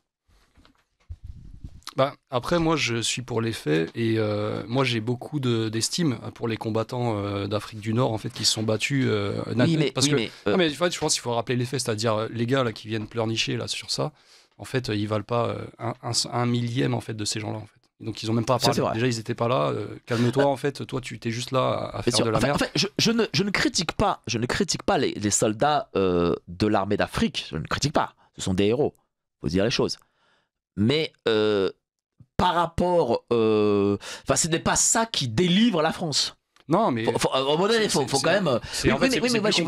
Oui, mais allez parler à tous ces jeunes, et ils sont de plus en plus nombreux. Ouais, bien sûr, je sais. Qu'est-ce qu'ils vous disent? Ils vous disent nous avons délivré la France et nous avons reconstruit la France. Comme si les Champs-Élysées, ou je sais pas moi, la Tour Eiffel, ou Saint-Germain, Versailles, ce que vous voulez, n'existaient pas. C'est un Deliveroo à la rigueur. Il a rien délivré du tout, en fait. Lui, il faut déjà qu'il se calme, qu'il descende de 10 étages. Et à la rigueur, on va aller discuter avec les vraies personnes qui ont participé à la guerre, et avec elles, vous allez voir, vous allez avoir beaucoup d'atomes crochus et vous allez vous retrouver sur beaucoup de points, bizarrement. Donc voilà, moi, ces gens-là, je les calcule même pas. En fait, ils sont dans un délire, il faut les laisser dedans. Ce qui est une certitude, c'est qu'en leur disant non, l'armée d'Afrique n'a rien fait, c'est faux, c'est leur donner aussi du grain à moudre, parce que vous allez leur donner de la colère, et ça, c'est leur carburant, en fait. Ils fonctionnent qu'à ça. Ils fonctionnent à la haine et à la colère et au ressentiment. C'est tout ce qu'ils ont. Et d'ailleurs, du coup, c'est pour ça qu'ils produisent que de la merde, hein, parce que voilà, avec des énergies négatives, vous n'allez pas produire du positif. Ça, c'est un peu pas évident. Donc moi non, au contraire, je reconnais tout à fait la participation en fait des tirailleurs, et notamment à la libération de l'Alsace, parce qu'ils ont laissé un prix du sang qui est très élevé dans notre région, parce qu'à ce moment-là, ça s'accrochait dur, puisque les armées françaises justement arrivaient en territoire, ce qui était considéré par l'Allemagne comme le territoire du Reich. Avant, c'était un territoire occupé. Là, ça y est, vous rentrez sur le territoire allemand, puisque en fait, l'Alsace était annexée. Donc pour les Allemands, c'était différent. Vous n'étiez pas sur le même. C'était plus pareil. Là, pour eux, c'est la mère patrie. Donc on s'accroche, on s'accroche. Et donc vous avez effectivement des pertes très très lourdes. On a décidé de faire partir, enfin l'armée française a décidé de faire partir des tirailleurs parce que ben voilà, il y en avait beaucoup sous la main et que c'était des très grands combattants, très courageux, qui venaient pour beaucoup aussi du Maroc, du Rif, etc. Des gens des montagnes, des gens très solides et très là d'ailleurs qui ont été aussi utilisés en Indochine. Hein, si vous connaissez un peu l'histoire, c'est des gens très courageux. Donc ils ont été envoyés en première ligne, ils se sont battus comme des lions. Et ça, en fait, il faut le reconnaître. Maintenant que le pleurnicheur, là, le mec qui est animé que par de la haine, du ressentiment, qui veut juste gratter, je ne sais quoi, ça, c'est encore autre chose, c'est un autre sujet. Mais par contre, je pense que je serais beaucoup plus à même de discuter avec lui et justement de le remettre à sa place parce que j'accepte la réalité. Ces gens-là, effectivement, sont battus comme des lions. Est-ce que ce livre aussi, il est destiné à la jeunesse? Parce que en réalité, c'est aussi un jeune. Enfin, bon, il était moins jeune quand il a écrit ce livre, mais c'était un jeune qui parle. Ans, bien sûr, ouais, voilà. Tout à fait. Et c'est au travers des yeux d'un jeune qui voilà, a vécu cette guerre. Donc c'est super intéressant. J'aimerais. Maintenant, je suis réaliste. Je sais très bien que les jeunes ne lisent plus, malheureusement. Donc je reste réaliste. J'espère que. Un film pourrait être. Est-ce qu'un film. Alors, il y a un reportage sur sa division, mais est-ce qu'un film pourrait. Est-ce qu'un film faudrait existe faire un film ou une série en plusieurs épisodes. Ouais, je pense que ça serait vraiment ça serait intéressant. Mais bon, voilà, il faut être réaliste. Encore une fois, en France, ce serait impossible qu'un tel film c'est fou, ouais. se produise. Il y aurait voilà, parce qu'en fait, il faut absolument que l'Allemand, on en parlait aussi tout à l'heure, c'est-à-dire que l'Allemand doit toujours avoir le rôle du bourreau, du méchant, du sanguinaire. Du monstre, etc., que ce soit dans des dessins animés, enfin dans des films, pardon, dans des jeux vidéo. Il faut vraiment que l'image en fait du monstre soit présente et qu'elle soit intrinsèquement liée à l'allemand. On ne peut pas présenter des Allemands humains, en fait, tout simplement, et qui sont chevaleresques, avec un sens de l'honneur, etc. Ça colle pas, en fait, avec la narration. Bien sûr. Et ce livre, c'est tout l'inverse, malheureusement, parce que lui, effectivement, il y a la pendaison. Alors, dessus. on va revenir au livre, ne vous inquiétez pas, il nous reste encore une demi-heure. Mais j'ai des questions d'auditeurs, des auditeurs passionnés. Bonjour, le vocable Vichy au sujet du gouvernement du maréchal Pétain est à vomir. L'armistice a sauvé la France, respectueusement. Tiens, qu'est-ce que vous en pensez de ça? L'armistice, oui, l'armistice du maréchal Pétain, j'imagine. Qu'elle a sauvé la France oui.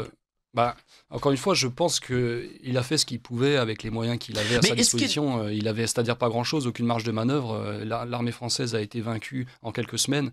Il n'y avait aucune possibilité de négociation. Churchill voulait quand même que les Français continuent immeuble par immeuble à faire la guerre. Oui, c'est toujours facile quand ça se passe chez les autres. Après, est-ce qu'il aurait eu le même discours si ça se passait regardez, chez lui? alors c'est vrai, là vous... je suis pas trop d'accord. Pourquoi?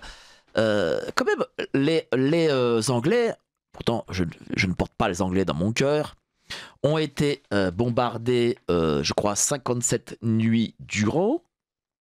Ils ont quand même pas lâché prise. Hein. Est-ce que si pendant 57 nuits Paris avait été bombardé, on aurait lâché prise, nous? Ça démontre aussi qu'à ce moment-là, la République ne nous avait pas fait du bien. Hein. Et là, il faut quand même rendre justice aux Anglais, malgré ce qu'ils sont. Hein. La guerre, c'est une affaire de militaires de base. C'est pas censé être une affaire de civils. Donc du coup, à partir du moment où l'armée régulière d'un État en fait est défaite, par définition, on se met à la table des négociations. En fait, c'est pas. Alors je sais pas dans quel. Peut-être qu'effectivement, dans un monde futur ou actuellement, peut-être que ça serait plus le cas. Peut-être que maintenant, on considère que finalement, chaque civil est un combattant. Mais à l'époque, en tout cas, ça n'avait pas cours. C'est-à-dire que la guerre, c'est une chose de militaire. Qu'il y ait des morts civiles, c'est normalement des dommages collatéraux. C'était pas prévu de base. Alors après, effectivement, vous savez que les Russes, je vais vous dire une chose, et c'est là le différentiel entre l'Occident et l'Orient, parce que la Russie, ça reste quand même un minimum l'Orient, c'est que les Russes... j'en ai parlé avec un historien de la guerre qui a fait l'histoire de la Russie, qui a écrit sur l'histoire de l'armée russe, pardon, du XXe siècle. Et les Russes, eux, ils s'en foutaient. Hein. Ils envoyaient. Hein. Je veux dire, civil, pas civil, ils envoyaient. Et je veux dire, les Soviétiques ont eu 26 millions de morts. Et ils n'ont pas lâché prise. Si nous, 26 millions, c'est quoi? Ça peut être un quart de leur population, peut-être. Si nous, en France, on perdait un quart de notre population, même pas, un dixième, c'est drapeau blanc. Hein. Il Ouais, après, faut se dire les choses aussi, faut quoi. comparer ce qui est C'est le comparable, quoi. différentiel. Après, la Russie, le communiste, je veux dire, il y avait des goulags derrière. C'est-à-dire celui qui n'allait pas rejoindre la mère patrie, en fait, il a été fusillé. Enfin, il y avait les commissaires politiques juste derrière. Enfin, c'est un autre monde, quoi. Il faut voir aussi tout ce terrorisme-là, il a été permis parce qu'il y avait tout un système répressif derrière, qu'il n'y avait pas en France aussi. Bon, revenons sur les questions. Hein. Je digresse, je sais. Après, il y avait aussi le fait qu'effectivement, c'est une population peut-être qui était encore plus rustique, un peu plus solide, qui avait moins de, qui avait, voilà, plus de, qui avait connu la rudesse de la vie, donc qui avait encore une paire de baloches, on va dire, conséquente, qui avait encore la capacité Ah, ben voilà, vous êtes d'accord avec moi. Ouais, c'est sûr que le modernisme, enfin la modernité, la postmodernité, c'est sûr et certain que elle va jouer sur votre taux de Bah oui. testostérone, c'est les sujets L'erreur, du moment, mais voilà, Bien sûr. c'est une évidence, hein, c'est une évidence. Question d'auditeur. L'erreur globalement n'est pas de confondre la mémoire, propagande politique et l'histoire, rigueur scientifique, point d'interrogation.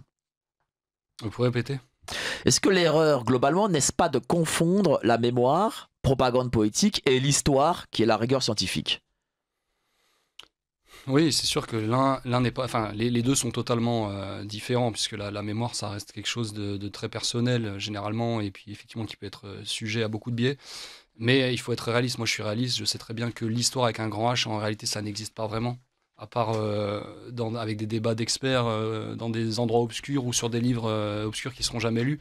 Et donc, ce qui compte, c'est surtout l'histoire, finalement, c'est-à-dire plutôt la partie mémoire ou la partie idéologique. Et c'est là où il faut peut-être se battre pour déplacer le curseur, en fait, et l'amener vers un peu plus de réalisme, on va dire, d'une certaine manière. Mais... Est-ce que ça veut dire qu'en traduisant les textes de Elimar Schneider, vous avez vu qu'en fait, Elimar peut-être a un peu romancé ou peut-être en se disant malgré moi en fait ou disant qu'il ne partageait pas l'idéologie, peut-être qu'il a voulu s'absoudre de certaines choses.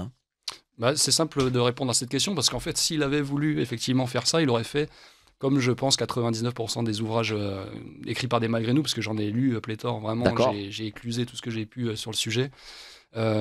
C'est effectivement ce qui se passe généralement, et c'est pour ça que j'ai voulu traduire spécifiquement ce livre-là, parce que lui, il a voulu rester droit dans ses bottes, et en plus, à plus fort effet, alors que justement, il avait toutes les raisons de ne pas le faire, d'autant plus qu'il était versé dans la Waffen-SS, donc il aurait eu toutes les raisons du monde à ne pas rester droit dans ses bottes, même si effectivement son témoignage allait peut-être aller à l'encontre, on va dire, de la doxa par rapport à ce sujet et par rapport à ces hommes. Mais non, il a été droit dans ses bottes, il a voulu à un moment, c'est d'ailleurs ce qu'il met dans son avant-propos, je ne sais pas si vous avez dû le lire, bien sûr. Avec les quelques mots en fait, qui précèdent son récit, où il dit c'est plus une confession qu'un récit en fait. C'est qu'en fait, je pense qu'il a eu besoin de vider son sac à un moment donné, parce qu'il a fait comme tous les autres au sortir de la guerre, il a baissé la tête, il a rasé les murs, parce que c'est normal, hein, tout le monde, enfin, déjà c'est très honorable qu'il ait osé écrire ce livre, mais je veux dire, c'est ce qu'ils ont vécu, enfin, c'est juste ultra traumatisant. Il se faisait en plus stigmatiser, c'est des boches, tout ce que vous voulez, si vous n'êtes pas vraiment des malgré nous, vous êtes en fait volontaires, vous êtes ci, vous êtes ça, vous êtes des monstres, en plus il était dans la SS, mais à un moment donné, il a dit non, il faut quand même que je sois honnête et que je dise ce que j'ai vu. Et lui, ce qu'il a vu, eh ben, c'est écrit dans ce livre, c'est qu'il a vu des gens, des êtres humains en fait, des êtres humains avec un sens de l'honneur, avec, en tout cas dans ses camarades. Hein. Je dis pas qu'il n'y a pas eu des gens dans la Waffen-SS qui ont fait des crimes de guerre, qui ont commis des exactions. Je parle pas de ça. Je parle juste de lui, sa petite expérience. C'est un mec qui est un artilleur dans un canon anti-char. Voilà, c'est ça son expérience. Lui, il la voit à hauteur de soldat en fait, qui est artilleur d'un canon anti-char. Quoi. Ça reste ça. Pourquoi n'a-t-il pas voulu aller en Allemagne, par exemple? Bah, parce qu'il est alsacien en fait. Il est alsacien, c'est-à-dire qu'il ne pouvait pas quitter sa terre. Ah non, on est alsacien, comme je vous le disais, avant tout, en fait. On est alsacien, et puis après, la nationalité, ben voilà, aujourd'hui, on est français, mais on est alsacien, en fait, en numéro 1. C'est notre identité, c'est notre terre, on est enraciné là, c'est d'autant plus ces générations-là, en fait, c'est leur terre, quoi. C'est la terre de nos ancêtres, on bougera pas, en fait. Vous pensez que l'Alsace peut être... Quand vous voyez l'Alsace d'aujourd'hui, c'est-à-dire ce que fait la politique républicaine, dans le sens où elle impose immigration, migrants, etc., est-ce que l'Alsace, là que vous connaissez, reste encore l'Alsace? Bah, après, c'est une réalité de dire que ça n'a rien à voir avec l'Alsace qu'ont connu nos grands-parents, où ça parlait alsacien, comme je vous le disais. Mulhouse, si vous prenez Mulhouse des années, justement des années 50, Mulhouse des années actuelles, ça n'a rien à voir. Ma grand-mère, elle me disait encore pas plus tard que la semaine dernière, on parlait de choses et de rien, et elle me disait qu'elle se demandait si Mulhouse est toujours encore en Alsace, en fait. Parce qu'en fait, elle est dans le quartier où ils sont. C'est vrai que il y a effectivement un remplacement de population, qu'on le veuille ou pas, c'est une réalité. En fait, c'est une réalité. Maintenant, je suis pas en train de jeter la pierre à ces gens-là. On jette la. En fait, c'est un système qui permet cela. C'est un système qui fait que des gens n'ont pas envie de faire certains jobs, donc on a besoin aussi d'aller chercher de la main d'œuvre à l'étranger. Et ça, il faut le dire les choses. Aujourd'hui, il y a plein de gens qui n'ont pas envie que leur gamin, ce soit le mec qui va ramasser les poubelles, que ce soit le mec qui va aller s'occuper des personnes âgées dans les EHPAD, c'est pas le mec qui va aller faire les ménages dans les entreprises, etc. Parce qu'on veut que nos enfants soient tous des ingénieurs ou que ce soit tous des docteurs ou que sais-je. À un moment donné, on peut pas avoir le beurre et l'argent du beurre. C'est-à-dire, soit vous êtes capable d'accepter que on va avoir plus que 20% des jeunes qui vont avoir un bac. Et du coup, les 80%, ils vont prendre les jobs qu'il y a, hein. C'est-à-dire, ça va être justement éboueur, ça va être travailler sur les chantiers de TP, ça va être dans le bâtiment, etc. Soit on accepte ça, soit on continue à être dans le déni et dire non, on veut que nos enfants soient des ingénieurs et des docteurs, mais en même temps. Donc voilà, moi je suis quelqu'un, encore une fois, je suis réaliste et je suis pragmatique. Et je pense que c'est ça la force aussi de mon éducation alsacienne, c'est qu'en fait, je regarde la réalité en face. Je suis pas un idéologue et moi je suis capable de voir la réalité en face, je pense. J'essaye en tout cas, vraiment, c'est mon effort de regarder la réalité en face et du coup de chercher des solutions. Et une des solutions, ça serait déjà de nous réformer nous-mêmes. En fait, à un moment donné, il faut accepter que oui, il faut déjà relever le niveau au niveau standard des diplômes. Et oui, vous allez voir que mécaniquement, il y aura plus que 40% des gens ou 30% qui auront le bac. Ouais, plutôt 30% même. Peut-être 30% qui auront le bac. Et c'est une réalité. Oui, c'est très bien. Mais ceux qui l'auront, en tout cas, ils auront un vrai niveau. Et puis ainsi de suite. Et puis les BTS, pareil, vous allez avoir des gens qui ont un vrai niveau bac plus 2 et un vrai niveau bac plus 1. Là, on est dans un nivellement par le bas qui est insupportable et qui peut que nous précipiter à l'abîme, en fait. Bonjour, le roi disait « Mes peuples, et c'est la réalité. En région parisienne, il n'y a pas d'identité. On est tous des déracinés des régions françaises ou d'autres pays. Merci à votre invité pour son discernement. » Bonjour, chaque année nous célébrons le 6 juin 44 et remercions le débarquement de nos alliés. Toutefois, je dis toujours que les jeunes GI n'auraient jamais dû mourir sur nos plages. C'est du fait d'une mauvaise gouvernance entre 1918 et 1940 qui nous a amenés à cette déconfiture. Relisez les livres de François-Georges Dreyfus montrant qu'en 20 ans, la France connaît 40 gouvernements. Mais ça, pas un mot aux écoliers. Dieu se rit des hommes qui pleurent les effets dont ils chérissent les causes de Bossuet courtoisement. Allemand, hein. Bonjour, il faut dire que le blues, le rock'n'roll et le jazz viennent des États-Unis, la seule chose de bien reçue de leur culture. Tiens, vous aimez le blues, le rock'n'roll et le jazz? Oui, alors après le jazz, j'aurais envie de dire que oui, mais malgré tout, en fait, c'est encore une fois un remplacement aussi d'une culture et d'une identité. J'aurais préféré, en fait, depuis petit, et d'ailleurs c'est ce que je vous retrouvais moi chez mes grands-parents, et c'est pour ça que j'essaie de reproduire ça chez moi, parce que ça me rappelle mon enfance quand j'allais chez mes grands-parents. C'est écouter de la Volksmusik, de la musique populaire alsacienne, voilà, avec des sonorités qui sont totalement différentes. L'accordéon, aujourd'hui vous sortez un accordéon, tout le monde dit c'est un truc de vieux. Ou c'est un truc de gitan. En fait, ça s'est perdu. Chez nous, non, c'est plutôt un truc de vieux. Mais en tout cas en France, hein. À Paris, je veux dire, pardon. Ouais, pour les Français de l'intérieur, après c'est peut-être différent, mais nous c'est vraiment. Et pourtant, il y avait la musette aussi. Enfin voilà. Vrai. Non, mais c'est vraiment que ça s'est perdu et moi j'en suis triste parce qu'il y a eu encore une fois cette rupture de transmission et aujourd'hui on essaie de composer comme on peut en fait en arrivant après et on essaie de raccrocher des wagons. Mais voilà, donc moi je suis pas forcément pour. Une auditrice, pourquoi personne ne dit jamais la vérité? La division Das Reich était en majorité composée d'Ukrainiens alors que les Alsaciens ne représentaient qu'une minorité. Tiens, répondez à cette dame. Alors, par rapport aux Ukrainiens, je ne pourrais pas lui répondre. Ça ne m'étonnerait pas qu'il y en ait eu, hein, bien évidemment. Mais par contre, c'est vrai que les Alsaciens étaient une minorité. Après, il y avait dans certaines compagnies quand même 40% d'Alsaciens. Donc, il y avait certaines compagnies où il y avait quand même un gros apport de sang frais, de sang neuf. Et après, les autres, c'était surtout des anciens du front russe. Et c'est possible qu'il y avait des Ukrainiens. Je ne pourrais pas répondre à ça. C'est sûr que sur le front russe, j'imagine qu'il y avait énormément d'Ukrainiens à Das Reich, parce que les Ukrainiens de l'époque n'aimaient pas trop l'Union soviétique. Okay. Faut se le dire. Mais, mais en France, ça, je ne sais pas. Je ne pense pas qu'en France, il est resté beaucoup d'Ukrainiens. Moi, en tout cas, je ne l'ai pas vu dans le récit, non. C'était surtout, il parlait, donc il a rencontré des Bessarabiens, des Luxembourgeois, quelques Belges, des Alsaciens, bien sûr, et après des Allemands du Reich, ce qu'il appelle des Reichsdeutsch. Donc, du coup, c'est plutôt qui sont dans les frontières du Reich, donc pas des Ukrainiens. Non. On n'en parle pas, en tout cas. Lui, il n'en a pas côtoyé. Bon, je pense que les Ukrainiens de Das Reich, ils devaient être soit au mieux prisonniers chez les soviétiques, ou sinon ils mangeaient le pissenlit par la racine. Après, au niveau des SS, sur le front russe, il n'y a pas vraiment de prisonniers. Ils étaient généralement exécutés, sur le champ. Au mieux, c'est pour ça que je dis au mieux. Hein. Non, après, dans la Wehrmacht, il y avait une possibilité de s'en sortir un peu et de finir dans un goulag où vous avez de grandes chances de mourir. Mais par contre, si vous portiez un uniforme SS, généralement, c'était directement... Enfin, c'était la fin, quoi. Bonjour à tous les deux, une pensée pour les Alsaciens mosellans à qui je propose toute mon estime. Français de l'intérieur, notre fille a tenu dans le cadre de son parcours universitaire parler des malgré nous et a eu la chance de rencontrer André Bohr. Pour recueillir un morceau de cette mémoire, une fierté familiale, oui, transmettre est vital pour la survie de la France, courtoisement. Tiens, vous connaissez André Bohr? Non. Donc, bon. Je connais pas tout le monde et j'ai encore beaucoup de choses à apprendre, donc voilà, je reconnais humblement mes limites. Non, je le connais pas, mais je me renseignerai dessus, parce que j'imagine si c'est mentionné, c'est que ça doit être quelqu'un d'important, donc André Bohr, je regarderai ça. Merci pour cette émission. Votre invité peut-il évoquer Le soldat oublié de Guy Sagère? Oui, je l'ai lu, un très grand livre que je recommande à tous les va-t-en-guerre actuels. Parle-nous-en, tiens. D'ailleurs, Guy Sagère, pour tout vous dire, j'ai essayé de le rencontrer.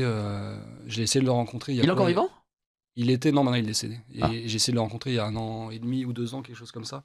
Et donc j'étais allé, il habitait en Seine-et-Marne à l'époque. Et malheureusement, il avait depuis 6 mois à peu près, il avait perdu la tête. Il était dans un centre médical. Il n'avait plus la possibilité d'échanger de manière vraiment consciente, on va dire. Donc j'étais juste en contact avec son fils, qui m'a dit que c'était malheureusement plus la peine, c'était trop tard, quoi.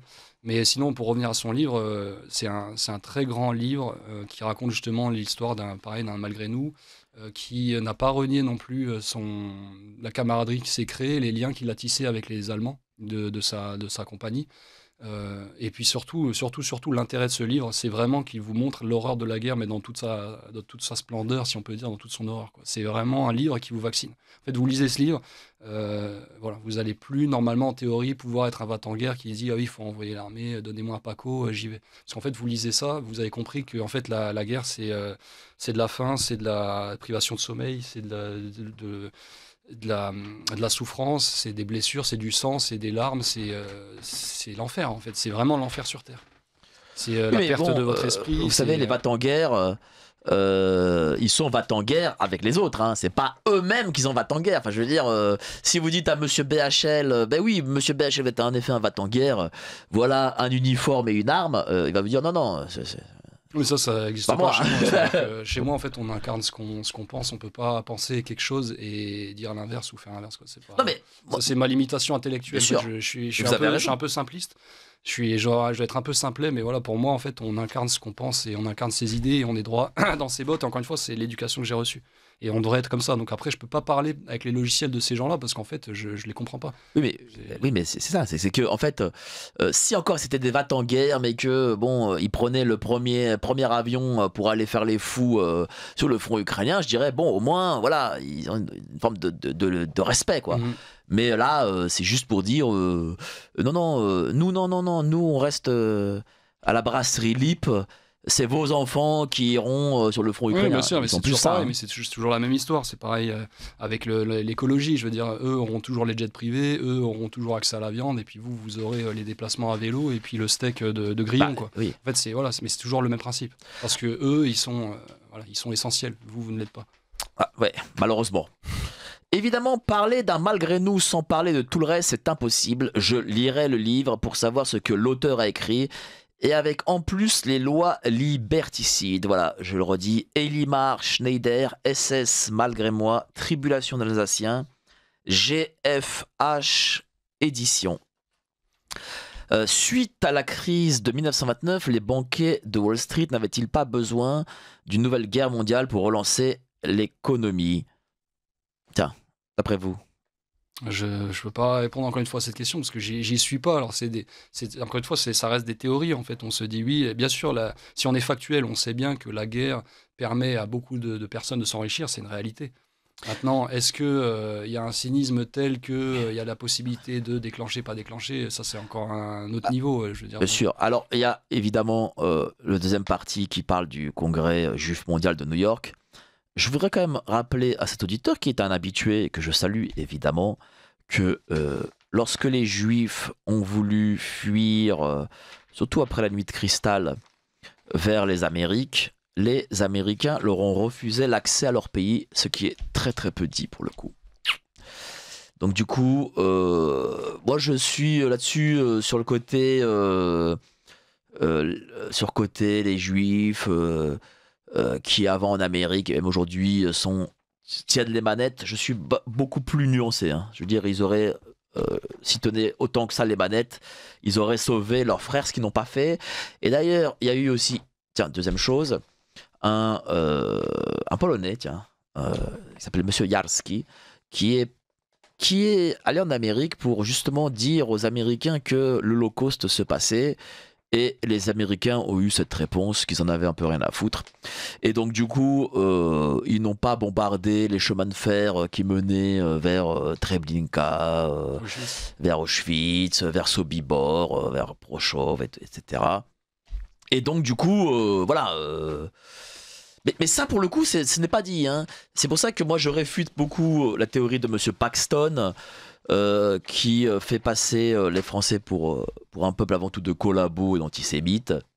Mais j'imagine que Monsieur Paxton a fait ça de manière recommandée par son gouvernement pour s'absoudre de ses péchés. Mais bref. Bonjour messieurs, si la victoire, comme vous le dites, fort justement vint de l'Est, notre défaite fut le fait des accords entre Adolphe et Joseph Staline et le Parti communiste français. Quant aux 26 millions de morts russes, ils ne furent pas tous tués en combat par la Wehrmacht, mais éliminés au goulag parce qu'ils revenaient de camps de prisonniers, et donc considérés comme traîtres, ou étaient éliminés par moult raisons par les commissaires politiques. Relire Solzhenitsyn. C'est pas faux, c'est pas totalement vrai, mais bon. Vous voulez peut-être un petit commentaire dessus ou pas? Non, après, juste pour revenir là sur en fait, le débarquement, quand même, il y a une nuance, moi, que j'aimerais apporter à ce que vous dites, c'est que ça nous a quand même sauvés du communisme, en fait. Parce que moi qui viens d'Alsace, il faut savoir que c'est une région, et la Moselle aussi, qui était fortement encore christianisée. En fait, c'est contrairement, on n'a pas suivi le même parcours en fait que le reste de la France au niveau des christianisations, etc. C'est pour ça d'ailleurs aussi. Oui, parce que vous avez le Concordat encore, entre autres. Mais je veux dire, c'était encore, et d'ailleurs à cette époque-là, très prégnant. Je veux dire, tout le monde allait à la messe en fait. Les gens étaient très très pratiquants, que ce soit des protestants ou des catholiques. Donc c'est une région à part par rapport au reste de la France. On n'a pas le même logiciel. Donc nous, si vous voulez, les communistes, on les porte pas trop en odeur de sainteté, ne serait-ce que par en fait juste le prisme religieux. C'est-à-dire qu'ils sont anti-cléricaux, on sait toutes les exactions qu'ils ont commises sur des prêtres, sur des églises, des couvents, des monastères, etc., en ex-URSS. Et ça, les gens étaient au courant de ça. Et en fait, du coup, ils étaient quand même relativement heureux de se faire sauver vous savez que par l'Ouest plutôt que par l'Est. Les communistes sont les enfants, ou les petits-enfants des révolutionnaires. Donc c'est normal qu'ils aient fait ça. Hein. Mais bon, il ne faut pas oublier que, certes vous avez vous le Concordat, donc vous avez de la chance, mais la laïcité s'est fait aussi au forceps, Ouais, bien à sûr. coup de canon, dans les églises, il ne faut pas l'oublier. Sauf que chez nous, oui, bien sûr, le massacre des Vendéens, etc., le génocide vendéen, on peut en parler. Mais c'est juste que voilà, il y a une lecture qui est aussi différente peut-être au niveau de cette région parce que le communisme est vraiment pas du tout en odeur de sainteté chez nous, parce que justement il y avait cette répression sur les mais moi je vais vous dire un truc. Bon, j'ai connu que la fin du communisme. Hein. En Pologne, les églises n'ont pas sauté. Et les membres du parti allaient à confesse le dimanche. Sachez-le. Hein. Donc, les Russes, contrairement, bon, c'est pas mon côté polac qui va le sortir. Et les gens me disent, ah, comme t'es polac, tu vas tailler les Russes. Bon, je vais un peu les asticoter gentiment.